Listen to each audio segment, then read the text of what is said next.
E hoje então queremos falar sobre faça-se a tua vontade. Amados, quando nós falamos sobre a vontade de Deus, essa palavra vontade é uma palavra muito forte. Isso porque nós podemos tomar como nosso exemplo, nós mesmos, né? Numa casa, um casal, uma família, ou mesmo entre pessoas de um grupo ali social, cada um tem uma vontade. E a vontade, quando obsessiva, que se confronta com outra vontade, pensa numa dificuldade. Alguma vontade terá que se inclinar a outra vontade, ceder a outra vontade, tomar a outra vontade como sua vontade, para que haja um progresso. Do contrário, fica ali tudo parado, travado, vem divórcio, perda de emprego, até homicídio. Não é verdade? Então, quando se trata da vontade, sobretudo da vontade de Deus, todos nós devemos começar esse entendimento. Senhor, que a tua vontade seja feita na terra como no céu. O primeiro sentimento que nós devemos ter é que o meu coração possa estar totalmente sujeito à vontade de Deus. A sua vontade, a vontade do crente, de um discípulo verdadeiro, ela deve ser literalmente anulada. Para que a vontade de Deus agora seja a sua vontade. Porque se você quiser estabelecer a sua própria vontade em oposição à vontade de Deus, não haverá certamente um serviço genuinamente cristão. Não haverá um serviço de um discípulo. Então, o discípulo, o próprio nome discípulo já implica seguir os ensinamentos, a vontade, a direção do mestre. Então, quando nós lemos na Bíblia, quando Jesus falou, faça-se a tua vontade, ele especifica dizendo, faça a tua vontade aqui na terra, do modo como ela é feita no céu. E aí nós nos deparamos com um problema da queda originalmente, porque sabemos que no céu, onde Deus está ali entronizado, vamos dizer nesses termos, ali a sua vontade, ela não somente é governante, mas ela é operante. A vontade de Deus nos céus, ela é satisfeita continuamente. Tanto é que com a queda de Lúcifer, ele é expulso, né, da presença de Deus, lugar onde ele não pode mais permanecer, porque nos céus deve prevalecer a vontade de Deus. Entretanto, com a queda de Lúcifer, agora sabemos Satanás, o mundo também caiu, a terra também caiu, o homem também caiu. De sorte que agora Satanás luta contra a vontade de Deus, e os homens caídos também lutam contra a vontade de Deus. Estamos falando de pessoas cuja vontade se opõe frontalmente à vontade de Deus. Esse é o pecado capital, o pecado mor, chamado pecado da rebelião. E há um exemplo bíblico, que é um exemplo clássico, de todos os homens, né? Certamente tirando ali o anticristo, mas de todos os homens que a Bíblia nos apresenta, dos personagens, nós temos Nimrod como sendo o maior exemplo, o exemplo clássico de rebelião contra Deus. Quando nós lemos ali no capítulo 10 de Gênesis, quando é dito que Nimrod, aí diz a Bíblia assim, Nimrod foi um valente caçador diante do Senhor. Aí a pessoa, ao ler esse texto, não compreende o que há em torno do nome, e mesmo na substância do nome Nimrod, e sequer conhece a história de Nimrod, e fala assim, que coisa boa. Nimrod, ele foi um excelente caçador diante de Deus, olha, andava com Deus, na presença de Deus, mas não é nada disso que parece o texto imediatamente, até porque Nimrod, o próprio nome Nimrod, quer dizer rebelião. Se você pegar um léxico do hebraico e buscar Nimrod, vai estar lá, significado, rebelião. De maneira que quando diz que ele tornou-se um grande e forte caçador na presença de Deus, vocês vão encontrar também lá no hebraico, aquele que se opõe face a face com Deus. É aquele que olha no rosto de Deus. Usando um termo bem literal e bem carnal, aquele que olha na cara de Deus. No sentido, imagine um filho que encara o seu pai. Seu pai vai falar com ele, e ele não somente desobedece, mas ele afronta e olha dentro do olho do pai, como que dissesse: o que você vai fazer? Lá em casa, se isso acontecer, eu dou um golpe. Um golpe. Filho tem que se submeter aos pais. Em nome de Jesus, pais, governem seus filhos. Não tenha medo de disciplinar o seu filho, porque amanhã ele vai estar livre, pelo menos, se não do inferno, pelo menos da cadeia.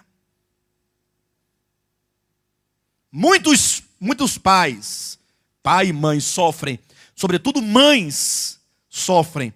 Constantemente nós vemos, eu assisto aqueles programas lá da Band, né, que passa lá aquelas polícias que vão ali pegando o povo, não passa?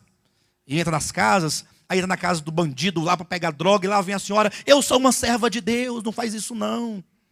Eu fico: meu Deus, isso dói tanto na gente, mas certamente, né, há muitos problemas aí de ordem familiar, de como foi conduzido no início todas as coisas. Há outros fatores também, mas então Nirode olhava a face de Deus como quem desafiava o próprio Deus. Como é que se deu a história de Nirode? Nirode é um dos pós-diluvianos, que vieram a nascer depois do dilúvio.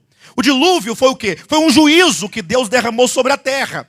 Um juízo em razão, como diz Gênesis capítulo 6, da multiplicação dos pecados. Deus deu cabo daquela criação em razão dos muitos pecados. Agora, preservados Noé e a sua família, esses pós-diluvianos vão se multiplicando, vão crescendo, nasce Nirode, e então está bem fresco na memória desses pós-diluvianos o dilúvio. Ou seja, eles sabem que Deus julgou, que Deus puniu. E aí Nirode é aquele que tem aquela mente perversa e maligna, que começa a pensar consigo mesmo. Quer dizer então que nós não temos o direito de pecar? Ou de fazer o que nós quisermos com nossas vidas? Que aí vem Deus, engraçado, e aí mata todo mundo, e aí? Eu sei que eu não dou conta contra Deus, mas se eu conseguir reunir esse povo todo comigo, se nós não formos espalhados, porque se o povo se espalhar pela terra, nós vamos nos enfraquecer. Se nós conseguirmos nos manter juntos, com todas as nossas forças, as nossas vozes, os nossos planos, nós fazemos frente contra Deus. Aí eu quero ver ele destruir a gente de novo. Destruiu a primeira vez porque não tinha alguém para reunir o povo e peitar a Deus.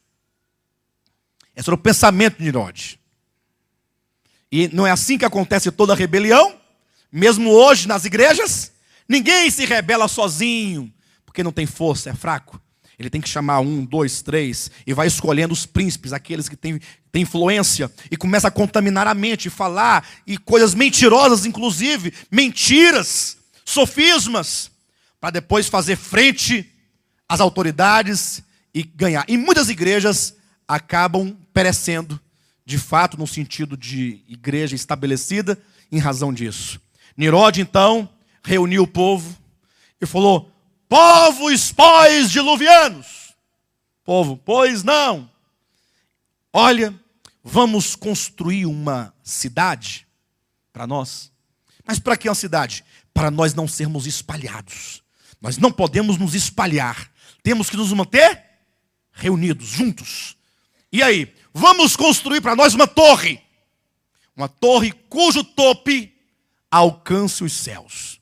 E aí que Deus mande dilúvio, que Deus mande chuva. Porque nós poderemos nos refugiar na nossa torre. E Deus então se verá frustrado e não poderá certamente nos punir. E aí surge a tão conhecida cidade e torre de Babel. Este que se levanta contra Deus, que afronta Deus, que olha na face de Deus. O maior exemplo de como se aproximar de Deus é o daquele publicano da parábola que Jesus contou, que ao entrar no templo não ousava sequer levantar o rosto. Não temos que olhar para Deus, temos que abaixar a cabeça, nos humilhar, no sentido simbólico da coisa. Não é que você tem que orar assim, se orar assim é pecado. Não, é a alma, é o coração. como você contempla Deus. Ele é grande, Ele é eterno, Ele é todo-poderoso, Ele é soberano, só Ele é. E o homem, portanto, se humilha, se submete na sua presença.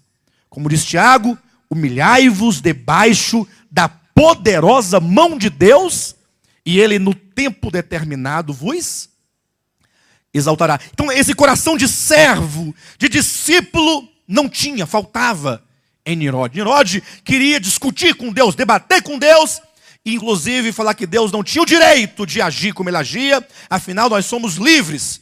É o grande engano do homem, semeado pela serpente, quando diz, se você comer desse fruto, você será como Deus. Então, come. Aí o homem comeu na ilusão de que seria livre, poderoso, para fazer o que bem quisesse, e não sabe que ficou pior. Tornou-se escravo do diabo, escravo do pecado, escravo do mundo, escravo da carne. Então Nirode fez uma conclamação àquele povo.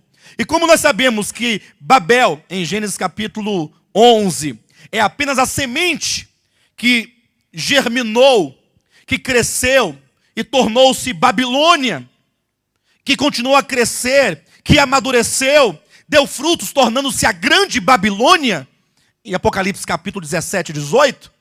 Então, esse clamor e essa voz que convoca os homens a uma grande rebelião com Deus, ela não cessou. A voz de Nirode continua conclamando a humanidade para aquele grande dia, no último dia, no Armagedon, peitarem a Deus e falar assim, o Senhor não é capaz de nos destruir. E Deus vai destruir, Deus vai punir, Deus vai trazer juízo, queiram os homens ou não. Mas essa voz de Nirode que diz, façamos tijolos, peguemos o barro, vamos informá-los todos, e esses tijolos feitos de barro, colocados na forma, sendo queimados numa fornalha, para criar resistência, são os homens. Que os homens todos possam se uniformizarem e terem um só coração, um só propósito contra o Altíssimo. A voz clama, chamando os homens. A voz maligna dentro de você, muitas vezes essa voz ecoa. Por causa da sua carne. A sua carne constantemente diz, você não pode se curvar diante da vontade de Deus. Isso é o espírito de rebelião. E Jesus disse, olha, quando vocês orarem, é como que dissesse, vocês precisam orar nesse sentido. Não subestime o diabo, não subestime a própria carne de vocês. É necessário que o crente ora, Senhor, que a tua vontade seja feita. Essa oração trata com o espírito de rebelião, trata com a carne. Se você pensa que não deve orar assim, porque você se acha suficientemente capaz e poderoso para servir a Deus, você logo se verá contra a vontade de Deus. Porque é isso que o homem é, na sua carne. Mesmo que no seu espírito haja a vida de Deus, você seja regenerado, mas a carne do homem é rebelde. Ela é contra a vontade de Deus, por isso nós devemos orar dizendo, Senhor, faça-se a tua vontade. Bem, mas a despeito da carne, a despeito do diabo, a despeito de Nirode, a despeito de qualquer força no universo, Deus fará, enfim, a sua vontade. Abra sua Bíblia no livro de Isaías, capítulo 46. Que proclamação linda, que declaração profética, quando o próprio Senhor fala a respeito do cumprimento da sua vontade. Versículos 8, 9 e 10. Quão preciosos são esses versículos? Olhem para ele. Isso é Deus falando conosco. É Deus falando com o universo. Lembrai-vos disto e tende ânimo. Tomai-o a sério, ó prevaricadores.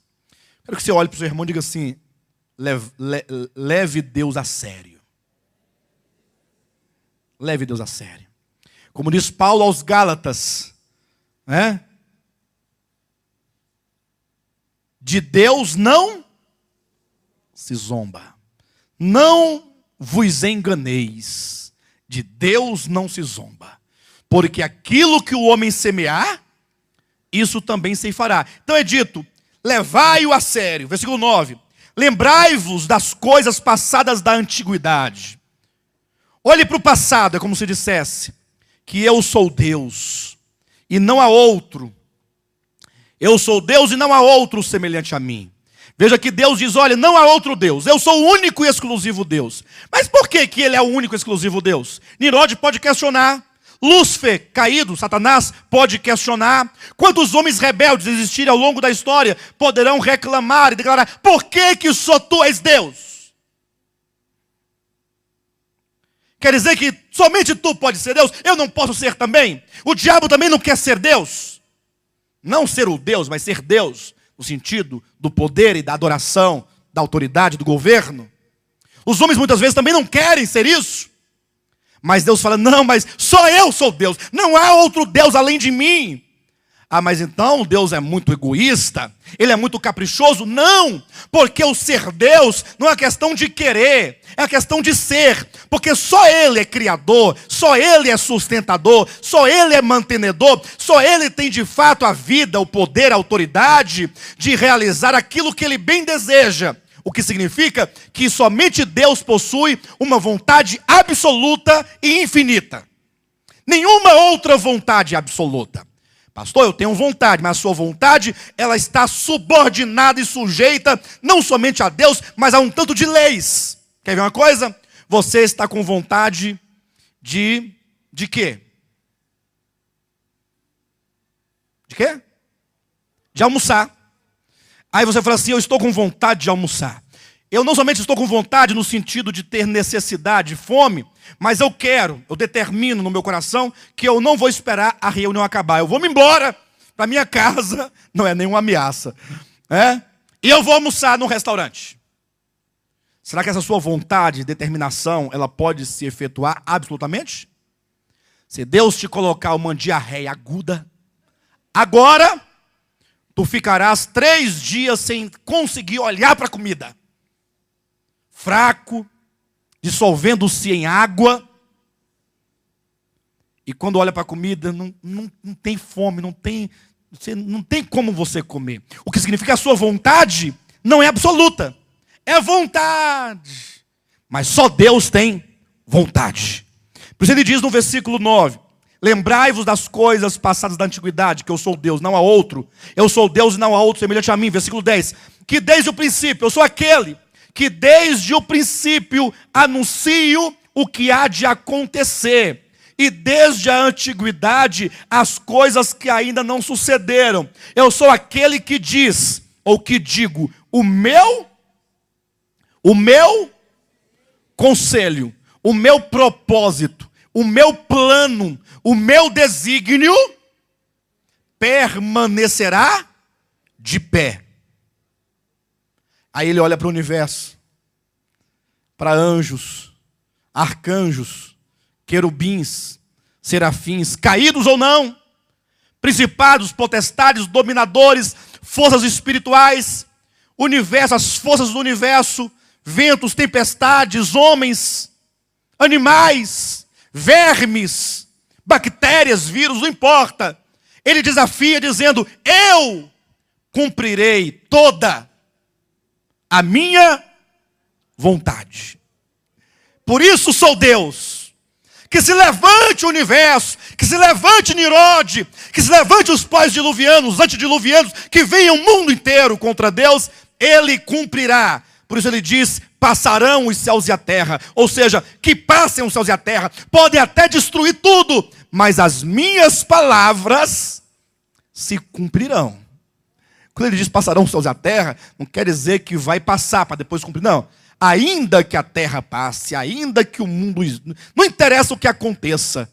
Nem um i ou um tio de sua palavra deixará de ser cumprido. Por isso Deus é soberano.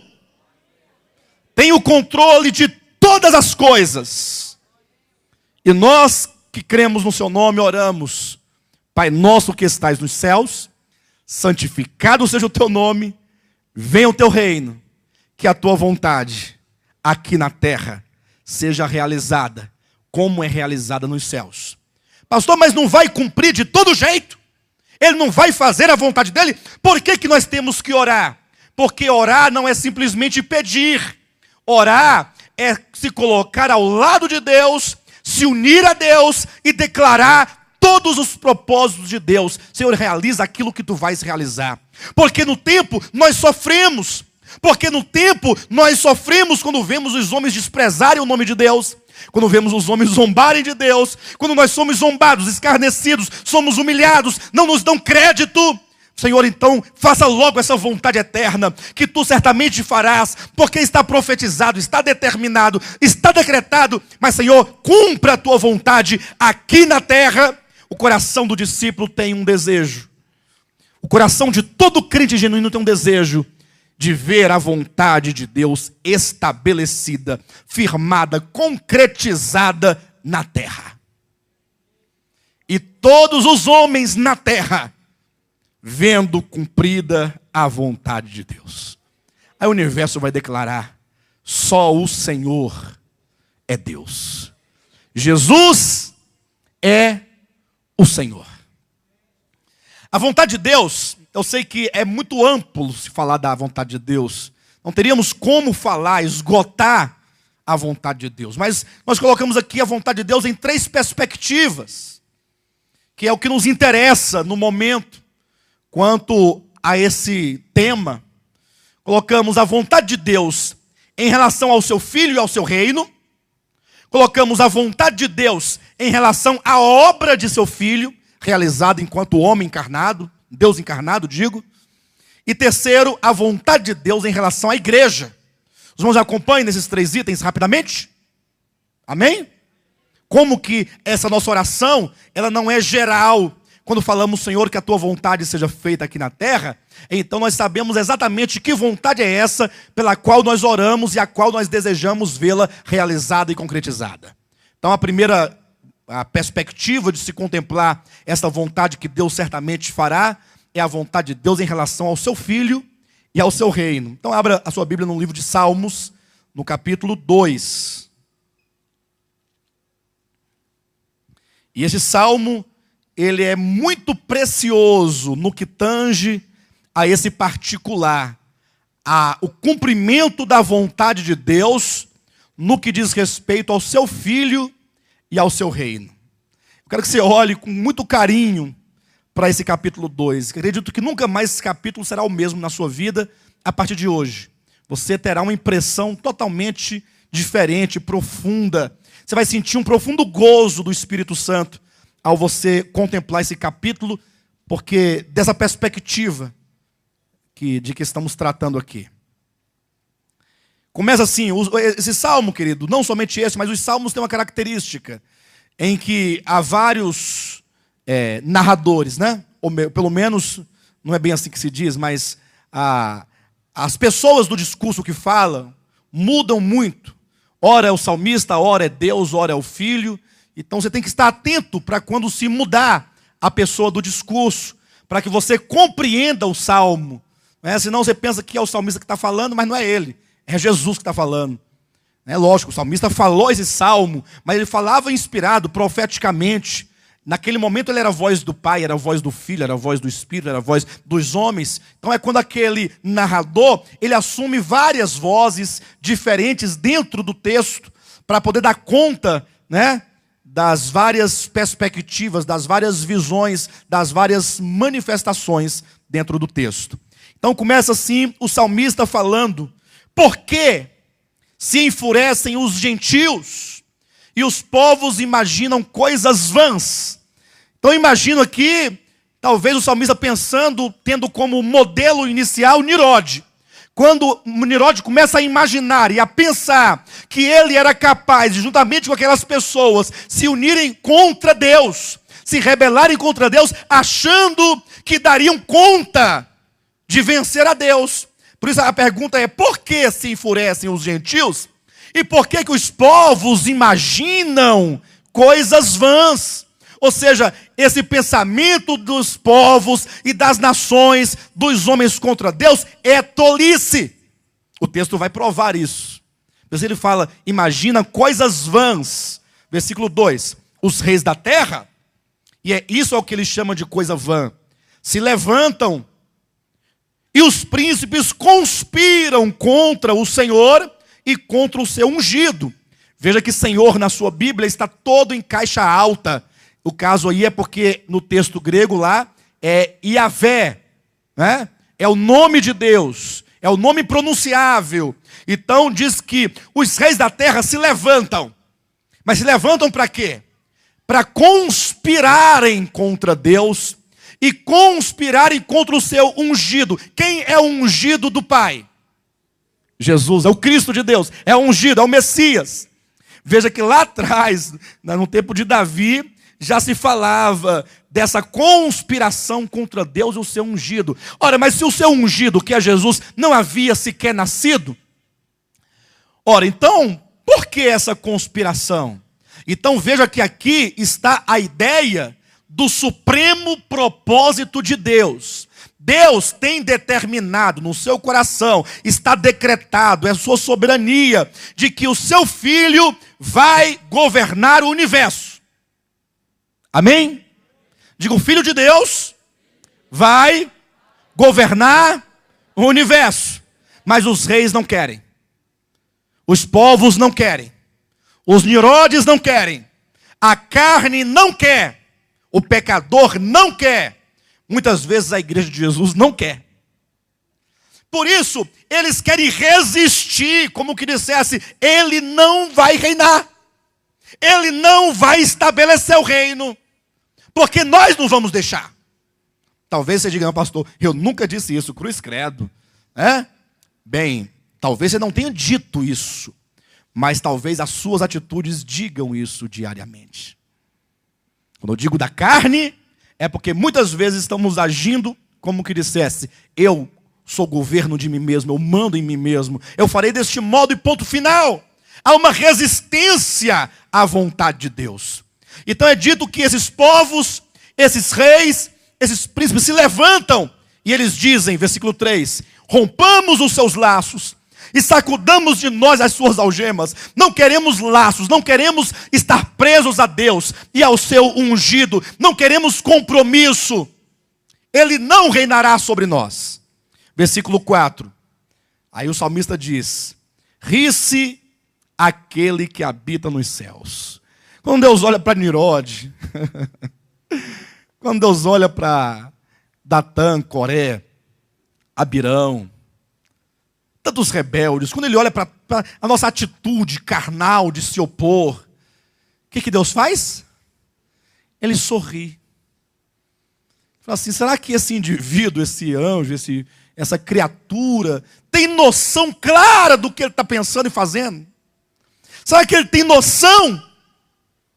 Porque o homem, os anjos, querubins, serafins, será quem for o diabo, é infinitamente menor e inferior a Deus. Eu acredito que nem se pode fazer qualquer tipo de comparação, porque se tiver alguma coisa a comparar, ele ainda é alguma coisa. E diante de Deus, tudo é menos do que nada, porque como diz o Henrique, nada ainda é alguma coisa. Por isso que Deus ri. Interessante, né? Ri-se aquele que habita nos céus. O Senhor zomba deles. Na sua ira, a seu tempo, lhes há de falar. E no seu furor, os confundirá. Eu, porém, constituí o meu rei. Quem é esse que fala? Até aqui falava Davi. Quem é que fala agora? Eu, porém, constituí o meu rei. Quem é esse que fala? O Pai. Veja quando diz eu, porém, este porém quer dizer, os homens conspiram, os reis se levantam, os povos conspiram contra o Senhor, contra o seu ungido, mas apesar de qualquer levante, de qualquer rebelião, de qualquer força, de qualquer tentativa, Deus diz, eu constituí o meu rei. Pode falar, pode se levantar, pode se espernear, pode se estribuchar, pode gritar. Deus disse, o meu rei está constituído. Jesus está constituído. Ele foi constituído rei. E acabou. Acabou. É a vontade de Deus. Assim Ele quis. E assim é. E assim será. Eu, porém, constituí o meu rei sobre o meu santo monte Sião. Diz o versículo 7. Proclamarei o decreto do Senhor. Quem é esse que fala? Agora é o filho. Agora é o rei. O pai diz, eu constituí o meu rei. Aí o rei levanta, que é Jesus, e diz, proclamarei o decreto do Senhor. Ou seja, o pai decretou, e o filho agora profetiza. O filho declara, o filho expressa, o filho grita, mostra ao universo que aquilo que o pai decretou é. Declararei o decreto do Senhor. Ele me disse, o pai disse a mim, tu és meu filho, eu hoje te gerei. Sabemos por Atos dos Apóstolos, no capítulo 13, versículo 33, que este hoje, qual foi o dia em que é dito eu te gerei hoje? É o dia da ressurreição de Cristo. Falava-se profeticamente, 800 anos antes do nascimento de Cristo, que ele seria rei, porque foi constituído rei. O pai declarou profeticamente essas palavras, tu és meu filho, eu hoje te gerei, mas fazendo referência profética ao momento da ressurreição. Quando ali da sepultura, Atos 13, 33, quando ali o Espírito Santo, ele permeou aquele corpo, o corpo de Cristo, saturando-o completamente, ou o próprio Filho entrando no corpo, enchendo-o de vida eterna, e agora sai ali no primeiro dia da semana, aquele novo homem, ali está o Filho de Deus, aquele que vai reinar, aquele que foi constituído, aquele sobre quem foi decretado, tu és o meu filho. Ser o filho de Deus, no que diz respeito ao Cristo de Deus, que vai governar e cumprir a vontade eterna do Pai, é um decreto. Por isso Jesus fala, proclamarei o decreto do Senhor. Ele me disse, tu és meu filho, eu hoje te gerei. Pede-me e eu te darei as nações por herança e as extremidades da terra por tua possessão. Com vara de ferro as regerás e as despedaçarás como um vaso de oleiro. Então está decretado isso aqui. O filho receberá das mãos do pai as nações por herança e ele vai governar com cetro de ferro. Ele vai reger as nações. Os 4 cantos da terra estarão completamente subordinados, submissos ao governo de Jesus Cristo. Essa é a vontade do Pai, e assim será. O salmista retoma a voz agora, dizendo, agora, pois, ó reis, diante dessa declaração dos decretos de Deus, daquilo que Ele quer fazer, daquilo que Ele fará, da sua vontade, agora, pois, reis, sede prudentes. Diga para o seu irmão, sede prudente. Sede prudente, deixai-vos advertir, juízes da terra. Servir ao Senhor com temor, e alegrai-vos nele com tremor. Não é uma alegrai-vos com tremor. Se alegre diante do Senhor, mas treme, porque Ele é Deus. E aí vem o versículo 12, que é o maior conselho. Beijai o filho.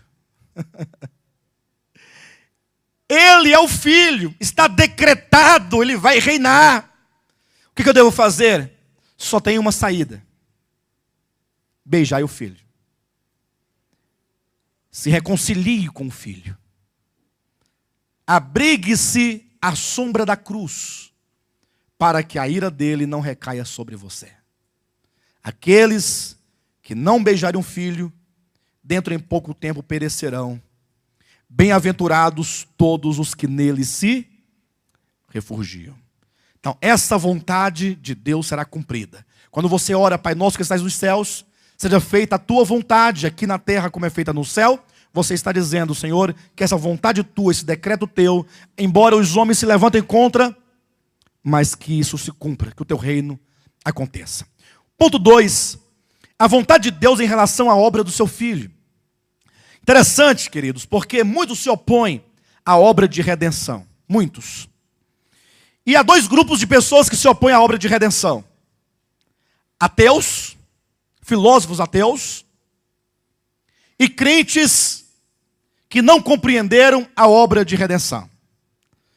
Os ateus, eles dizem: como pode Deus imolar o seu filho, matar o seu filho para redimir o homem? Eles não conseguem conceber esse mistério da substituição, da redenção, essa morte vicária, substitutiva no lugar do homem.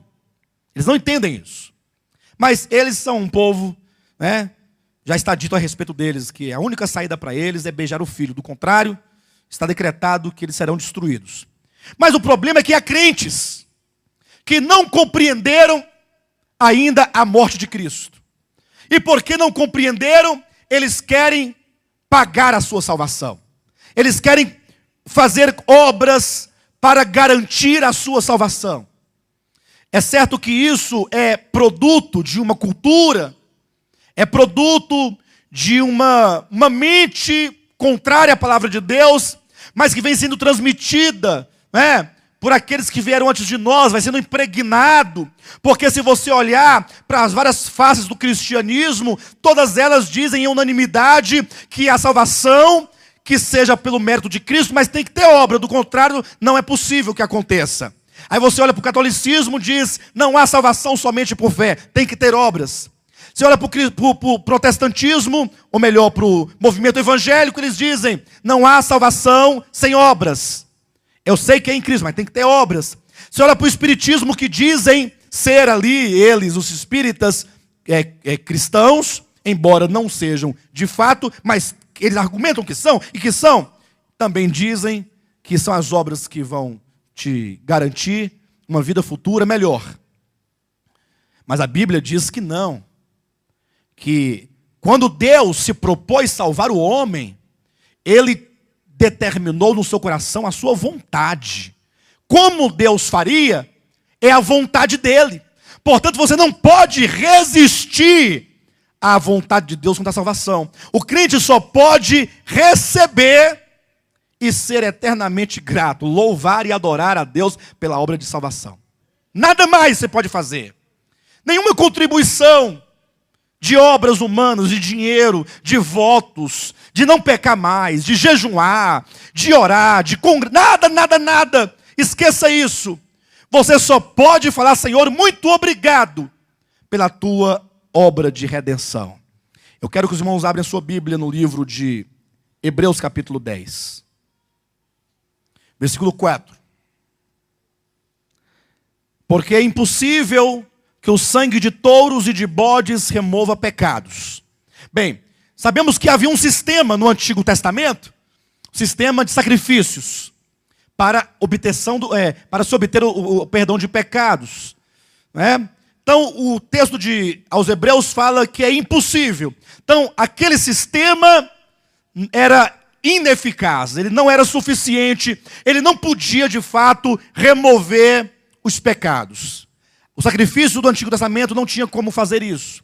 Ora, se os sacrifícios não podiam, então como o homem pode resolver o seu problema no que diz respeito aos pecados?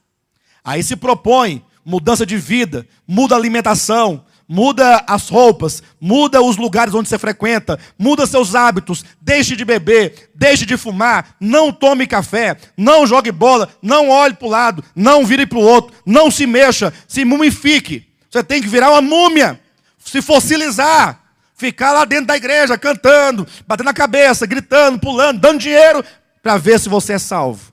Nada disso. Porque é impossível que o sangue de bodes e touros remova pecados. Por isso, porque o sangue daqueles animais não podiam remover os pecados, ao entrar no mundo diz: quem é que entrou aqui no mundo? Aqui fala-se de Jesus Cristo. Ao entrar no mundo, por ocasião da sua encarnação. Imagine quando é dito, não é dito que Maria ficou grávida por obra do Espírito Santo? Vamos pensar isso momentos antes de o verbo vir ao ventre de Maria. Lá no céu mesmo, estava lá o verbo eterno. de quem é dito: no princípio era o Verbo estava com Deus, e o Verbo era Deus. Todas as coisas foram feitas por intermédio dele, e sem ele nada do que foi feito se fez. Esse Verbo, dirigindo-se ao Pai, é o Filho eterno, dirigindo-se àquele que outrora havia decretado: tu és meu filho, hoje te gerei. Aquele que o constituiu rei. Agora o Filho, aproximando-se do Pai, diz, versículo 5, por isso ao entrar no mundo diz: sacrifício e oferta não quiseste. Observa, queridos, como que Jesus, o filho, olha, em nome de Jesus, pense isso. Imagina o Filho aproximando-se do Pai e diz: olha, tu não quiseste sacrifícios e ofertas. Veja que a preocupação do Filho é com respeito ao querer do Pai, à vontade do Pai, o que o Pai quer ou o que o Pai não quer. Tu não quiseste sacrifícios e ofertas, antes um corpo me formaste. Então, se Deus não quis sacrifício e oferta, Ele quis o quê?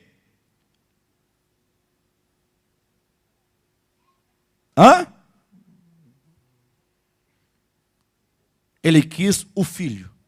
É como que Deus fala assim para vocês, para o universo, para todos: olha, eu não quero sacrifícios, eu não quero ofertas, eu não quero suas obras. Então o que tu queres, Senhor? Fala logo. Eu quero o meu filho homem. Isso está na sua Bíblia? Sacrifício e oferta não quiseste, antes um corpo me formaste, não te deleitaste. Deus não tem prazer com holocaustos e ofertas pelo pecado. Então, sabendo eu que tu não tens prazer nisto, eu disse, se é o filho falando ao pai: eis aqui estou. No rolo do livro está escrito a meu respeito: aqui estou para fazer, ó Deus, a tua vontade. O Filho eterno: aqui estou para fazer a tua vontade. Depois de dizer como acima: sacrifícios de oferta não quiseste, nem holocaustos de oblações pelo pecado, nem com isso te deleitaste, coisas que se oferecem segundo a lei, então acrescentou: eis aqui estou para fazer, ó Deus, a tua vontade. Remove o primeiro para estabelecer o segundo. Ou seja, diante de Deus, no supremo propósito de Deus, na economia de Deus, não existe um terceiro sistema. E que terceiro seria esse, pastor? O primeiro sistema, sacrifícios, não pode remover pecados, não resolve o problema do pecado do homem. O segundo sistema, o Cristo de Deus, o Verbo encarnado, como ele sendo sacrifício. Remove o primeiro, estabeleça o segundo. Não tem um terceiro. Qual é o terceiro? É que os crentes querem colocar: o sistema de obras humanas. Não, Deus não quer sacrifício, mas quer as minhas obras humanas, que por meio delas eu vou virar anjinho para o céu. Deus não quer. Ele quer o Filho. Eu não quero ofertas pelo pecado. Eu não quero sacrifício. Deus não tem prazer nestas coisas. Onde é que está o prazer dele? Este é o meu Filho amado, em quem eu me comprazo. O meu prazer está no meu Filho. Isaías 53, versículo 10. Diz que Deus se agradou em moer o seu Filho. A vontade do Pai, o prazer do Pai, estava no sacrifício do seu Filho. Ah, pastor, mas isso é uma coisa muito sanguinolenta. Um pai que tem prazer na morte do filho, mas cuidado para você não dividir Deus em três. Como se fosse um pai que está aqui todo feliz, com saúde, rindo do filho lá crucificado. Vai, eu te falei. Não, não é isso. Deus estava em Cristo, reconciliando consigo mesmo o mundo. O que significa que a vontade de Deus é que o homem seja redimido pelo seu próprio sacrifício. Deus não quer que você se redima, Ele quer te redimir pelo sangue dEle, pelo sacrifício dEle, pela doação de si mesmo. Você é tão resistente assim, que você não quer somente Cristo, você quer mais alguma coisa. Você quer que Cristo e o seu cocó Você quer Cristo e a sua saia. E o cabelo do seu sovaco. Tem gente que não rapa o sovaco, porque diz que se rapar vai para o inferno. Quer ir para o céu todo cabeludo. Coisa esquisita. Isso é esquisito. Não tira a sobrancelha, porque é o que vai levá-lo aos céus. Deus não tem prazer nessas coisas. O prazer dele é o seu filho. A vontade do Pai é o sacrifício de Cristo. Quando Jesus estava para ser crucificado, ele então chegou no Getsêmani, e ali ele orava dizendo: meu Pai, se possível for, passa de mim esse cálice, todavia, que não seja feita a minha vontade, mas a tua vontade seja feita e seja estabelecida. A vontade de Deus em relação à obra do Filho, isto é a vontade de Deus. Não oramos por isso, porque isso já se concretizou na história. Mas nós declaramos essa vontade como uma vontade constante de que os homens sejam redimidos mediante o único e eficaz sacrifício de Cristo. Então nós oramos pela vontade de Deus se cumpra, pregando então que o homem é redimido pelo sacrifício de Cristo, porque é isso que agrada a Deus. Somente isso e nada mais. Amém? E para encerrar, a vontade de Deus em relação à igreja. E eu não tenho como fazer a abordagem completa disto, por causa do tempo, mas está aqui. É dito em João, capítulo 1, versículo, ou melhor, Efésios, capítulo 1, versículos 5 e 11, que a vontade de Deus em relação aos eleitos consiste na salvação. Ou seja, ele elegeu e predestinou aqueles que serão salvos para a filiação. E essa escolha de Deus, desses que serão salvos, é segundo a vontade do seu coração, o beneplácito, o bom prazer do seu coração. Então é vontade de Deus que os seus eleitos sejam salvos. Foi assim que ele fez, determinou. É a preservação da salvação. Vocês poderão ler João capítulo 6, versículo 39, ou mesmo 1 Tessalonicenses capítulo 5, versículo 23 e 24, vamos encontrar que a própria preservação, Deus um dia nos salvou, fomos redimidos pela fé, e agora Ele próprio tem um desejo, a vontade de Deus é de que nenhum de nós se perca. Ele está empenhado em nos proteger, em nos livrar do mundo, nos livrar do pecado, nos livrar de Satanás, de sorte que a nossa garantia está no Senhor. É por isso que a Bíblia também nos convida, em Romanos 12, versículo 1 e 2, que nós não podemos, diante disso, falar assim, então tá bom, ele me escolheu, foi da vontade dele, ele me preserva, é da vontade dele, então vou ficar aqui sentado, assistindo filme, comendo pipoca, né? E aí, problema de Deus, ele vai fazer toda a vontade dele. Aí a Bíblia está dizendo que nós devemos conhecer a vontade de Deus. Aí você tem que conhecer. Para uma vez conhecendo a vontade de Deus, você poderá ler em Efésios capítulo 5, versículo 17, em que nós somos exortados a conhecer a vontade, e aí nós somos então conclamados em Romanos 12, versículo 2, a experimentar essa vontade de Deus. Então essa mensagem de que Cristo morreu pelos nossos pecados, e somente Ele pode nos redimir, que Deus nos elegeu, nos predestinou pela sua vontade, que Ele nos preserva, isso não nos dá o direito de termos uma vida passiva, diante das verdades, diante do que Deus está realizando, porque nós somos convidados a conhecer a vontade, e então agora a experimentar qual seja a boa, perfeita e agradável vontade de Deus. Quando essa vontade de Deus começa a ser conhecida, e então experimentada por nós, nós entramos num processo efetivo, como está dito em Romanos capítulo 8, versículo 26 a 30, de conformação à imagem do Filho. Porque a vontade de Deus consiste no cumprimento do seu propósito. E qual é o propósito de Deus? É que nós sejamos conformados à imagem do seu Filho primogênito. Então, de maneira geral, no que tange a igreja, a vontade de Deus é que todos nós sejamos conformados à a imagem do Filho. Espírito, alma e corpo, trabalhados, transformados, santificados, iguais a Cristo, no falar, no pensar, no sentir, no existir, na natureza, participantes da sua própria natureza. E é certo que agora isso se aplica de maneira prática no dia a dia de várias maneiras. Você vai encontrar no Novo Testamento vários momentos em que é dito que a vontade de Deus é a nossa santificação, que nós nos abstenhamos das prostituições. É a vontade de Deus que nós em tudo demos graças. É a vontade de Deus que nós congreguemos. É a vontade de Deus que nós andemos como filhos da luz. O Novo Testamento está cheio da declaração dessa vontade eterna de maneira prática e peculiar no nosso dia a dia.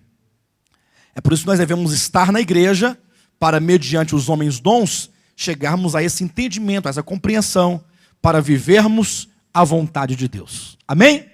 De maneira que aqueles que são filhos de Deus, que o invocam como Pai, podem orar dizendo: Pai nosso que estais nos céus, santificado seja o teu nome, venha o teu reino, seja feita a tua vontade, aqui na terra como no céu.